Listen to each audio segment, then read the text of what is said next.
ओम शांति। 12/1/21 की साकार वाणी।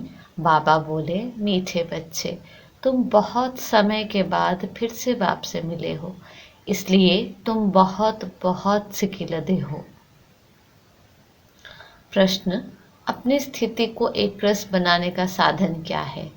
उत्तर, सदा याद रखो जो सेकंड पास हुआ ड्रामा कल पहले भी ऐसे ही हुआ था। अभी तो निंदा, स्तुति, मान, अपमान सब सामने आना है, इसलिए अपनी स्थिति को एक रस बनाने के लिए पास्ट का चिंतन मत करो। ओम शांति। रूहानी बच्चों प्रति रूहानी बाप समझा रहे हैं। रूहानी बाप का नाम क्या है? शिव बाबा। वो सब रूहों का बाप है। सब रूहानी बच्चों का नाम क्या है? आत्मा। जीव का नाम पड़ता है, आत्मा का नाम वही रहता है। ये भी बच्चे जानते हैं सत्संग ढेर है। ये है सच्चा सच्चा सत का संग, जो सत बाप राजयोग सिखाकर हमको सतयुग में ले जाते हैं। ऐसे और कोई भी सत्संग व पाठशाला नहीं हो सकती है। ये भी तुम बच्चे जानते हो। सारा सृष्टि चक्र तुम बच्चों की बुद्धि में है। तुम बच्चे ही स्वदर्शन चक्रधारी हो। बाप बैठ समझाते हैं ये सृष्टि चक्र कैसे फिरता है। किसको भी समझाओ तो चक्र के सामने खड़ा करो। अब तुम इस तरफ जाएंगे। बाप जीव आत्माओं को कहते हैं अपने को आत्मा समझो। ये नई बात नहीं, जानते हो, कल्प कल्प सुनते हैं, अब फिर से सुन रहे हैं।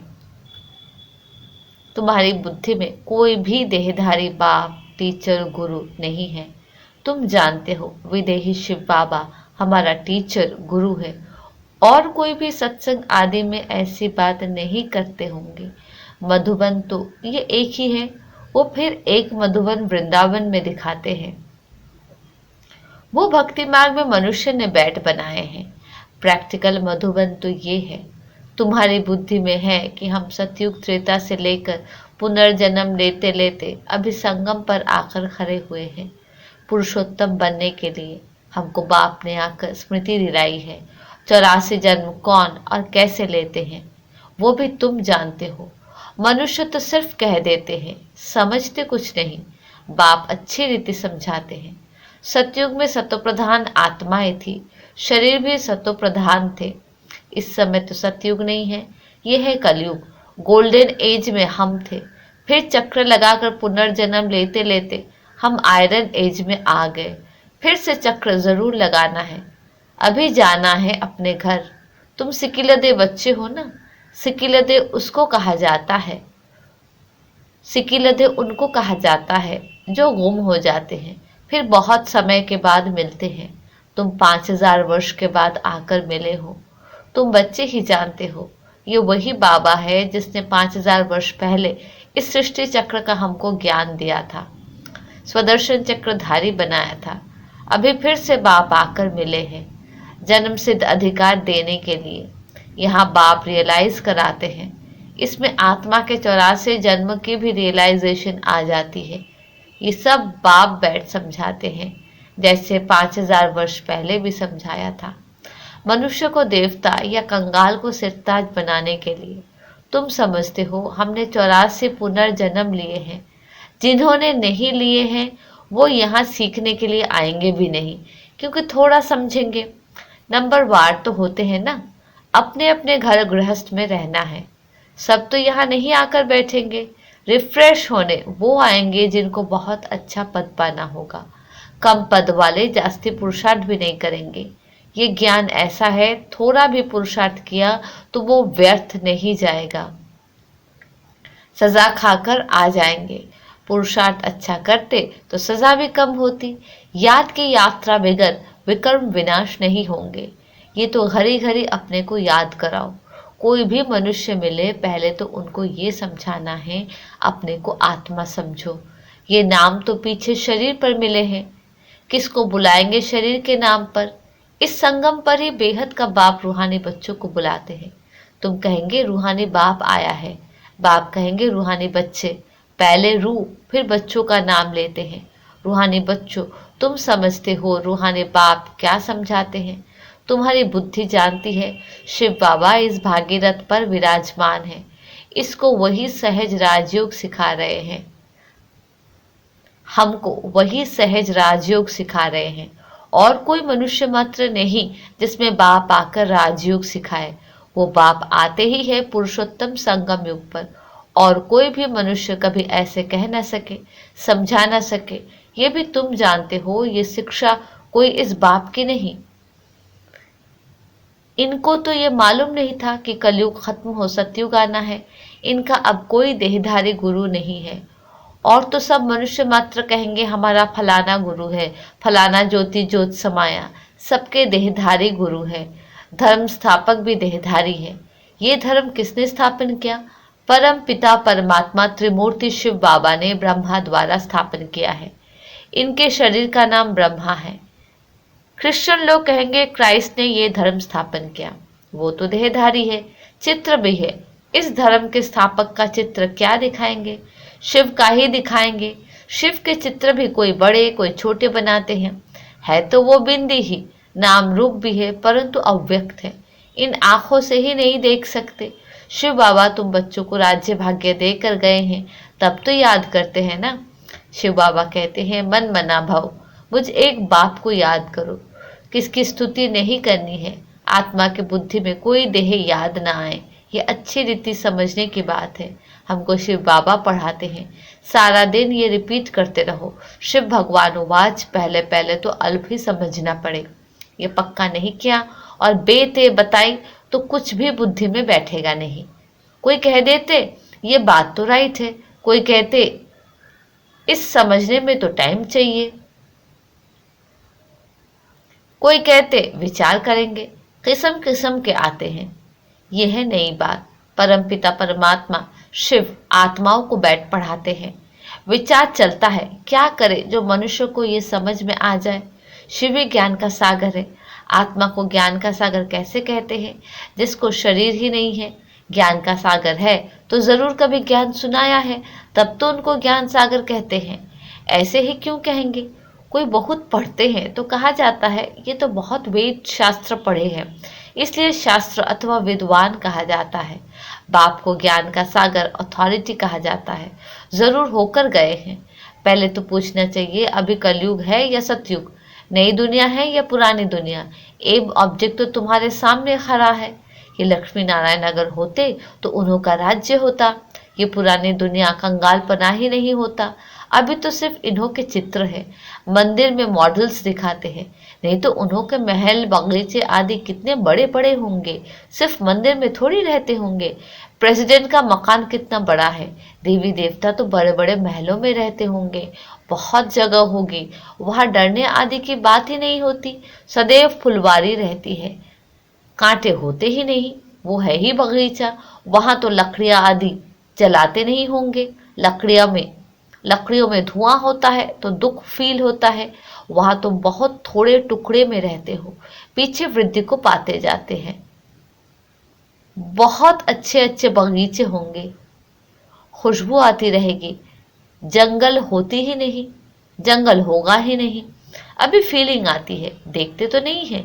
तुम ध्यान में बड़े बड़े महल आदि देख आते हो, वो तो यहाँ बना नहीं सकते। साक्षात्कार हुआ फिर गुम हो जाएगा। साक्षात्कार किया तो है ना, साक्षात्कार किया तो है ना। राजाए प्रिंस प्रिंसेस होंगे, बहुत रमणीक स्वर्ग होगा। जैसे यहाँ मैसूर आदि रमणीक है, ऐसे वहाँ बहुत अच्छी हवाएं लगती रहती है, पानी के झरने बहते रहते हैं।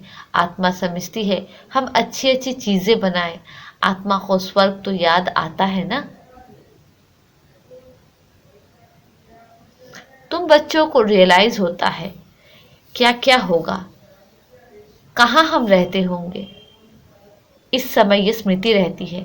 चित्र को देखो, तुम कितने खुशनसीब हो। वहां दुख की कोई बात नहीं होगी। हम तो स्वर्ग में थे, फिर नीचे उतरे, अब फिर स्वर्ग में जाना है। कैसे जाए? रस्सी में लटक कर जाएंगे क्या? हम आत्माएं तो रहने वाली है शांति धाम की। बाप ने स्मृति दिलाई, अब तुम फिर देवता बन रहे हो और दूसरों को बना रहे हो। कितने घर बैठे भी साक्षात्कार करते हैं। बांधेलिया ने कभी देखा थोड़ी है कैसे आत्मा को उछलाती है। अपना घर नजदीक आने से आत्मा को खुशी होती है। समझते बाबा हमको ज्ञान देकर श्रृंगारने आए हैं। आखिर एक दिन अखबारों में भी पढ़ेगा। अभी तो स्तुति, निंदा, मान, अपमान सब सामने आता है। जानते हैं कल पहले भी ऐसे हुआ था।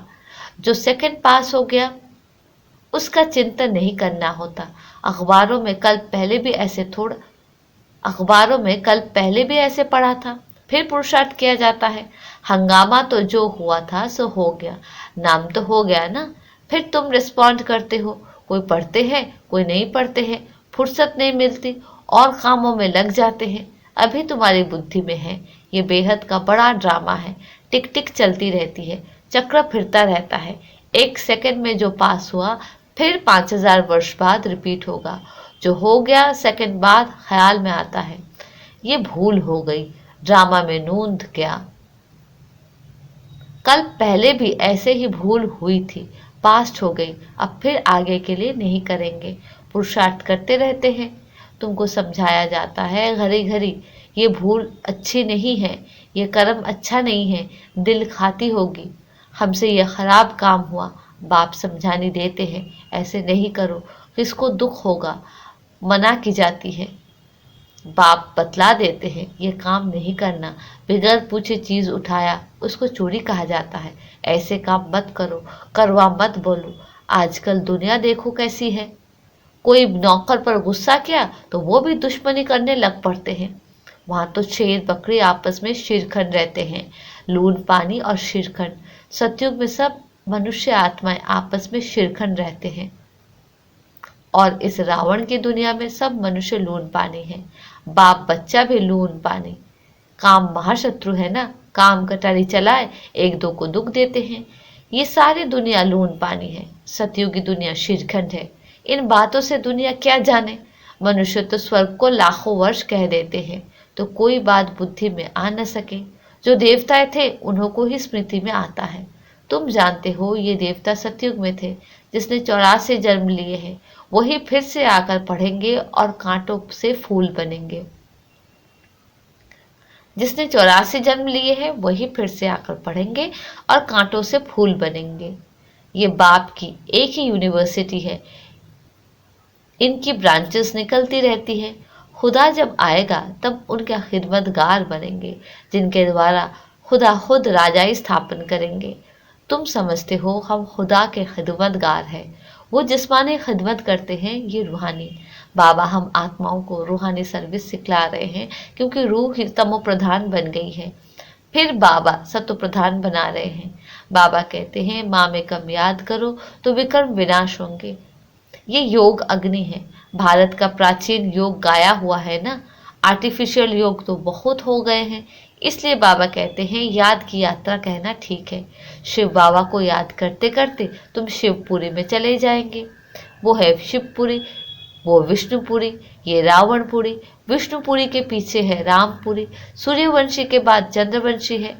ये तो कॉमन बात है। आधा कल्प सतयुग त्रेता, आधा कल्प द्वापर कलयुग। अभी तुम संगम पर हो, ये भी सिर्फ तुम जानते हो। जो अच्छी रीति धारण करते हैं वो दूसरों को भी समझाते हैं। हम पुरुषोत्तम संगम युग पर है। यह किसकी बुद्धि में याद रहे तो भी सारा ड्रामा बुद्धि में आ जाए, परंतु कलयुगी देह के संबंधी आदि याद आते रहते हैं। बाप कहते हैं तुमको याद करना है एक बाप को। सर्व का सदगति दाता, राजयोग सिखलाने वाला एक ही है। इसलिए बाबा ने समझाया है। शिव बाबा की ही जयंती है जो सारी दुनिया को पलटाते हैं। तुम ब्राह्मण ही जानते हो। अभी हम पुरुषोत्तम संगम युग पर है। जो ब्राह्मण है उनको ही रचयिता और रचना का ज्ञान बुद्धि में है। अच्छा, मीठे मीठे सिक्के दे बच्चों प्रति माता पिता बाप दादा का याद प्यार गुड मॉर्निंग। रूहानी बाप की रूहानी बच्चों को नमस्ते। हम रूहानी बच्चों की रूहानी बाप को नमस्ते नमस्ते नमस्ते। धारणा के लिए मुख्य सार। पहली पॉइंट, कोई भी ऐसा कर्म नहीं करना है जिससे किसी को दुख हो। कड़वे बोल नहीं बोलने हैं। बहुत शिरखंड होकर रहना है। दूसरी पॉइंट, किसी भी देहधारी की स्तुति नहीं करनी है। बुद्धि में रहे हमको शिव बाबा पढ़ाते हैं, उस एक की ही महिमा करनी है। रूहानी खिदमतगार बनना है। वरदान, अपने अव्यक्त शांत स्वरूप द्वारा वातावरण को अव्यक्त बनाने वाले साक्षात मूर्त भव। जैसे सेवाओं के और प्रोग्राम बनाते